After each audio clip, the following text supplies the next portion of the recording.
Dalawa kasing klase ang angel. Angel of God and angel of Satan.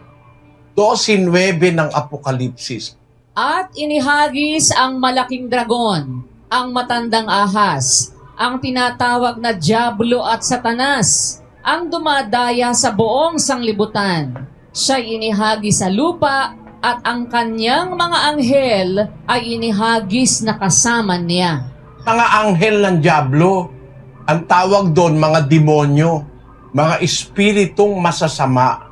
Yun ang mga nagtatrabaho doon sa mga taong mga pusakal na masasama. 2:2 ng Efeso. Na inyong nilakaran noong una ayon sa lakad ng sanglibutang ito, ayon sa pangulo ng mga kapangyarihan ng hangin, ng espiritu na ngayon ay gumagawa sa mga anak ng pagsuway. There are spirits that worketh among the children of disobedience. May espiritu o mga anghel na gumagawa sa mga anak ng pagsuway. Imaginin mo kapatid, tatay ka, re-rapin mo yung anak mong 3 taon. Sino kaya ang guardian angel mo para maatim mo na rapin yung anak mo na 3 taon? Tatay na hindi mapatigil yung anak niya, binuhat. Iniupo dun sa kumukulong sinaing. Napakalupit na magulang. Sino sa palagay mo angel nun? Angel of God? Hindi. Si Satanas may angel din. Yun ang mga gumagawa sa mga anak ng pagsuway. Mga espiritu na ngayoy gumagawa sa mga anak ng pagsuway.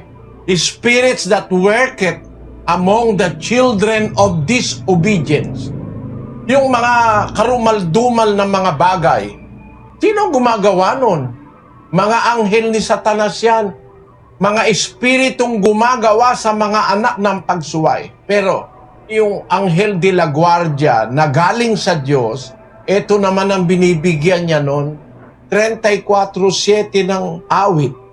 Ang anghel ng Panginoon ay humahantong sa buong palibot ng nangatatakot sa Kanya at ipinagsasanggalang sila. Ang anghel ng Diyos ay naggugwardya, pinagsasanggalang ang mga natatakot sa Diyos.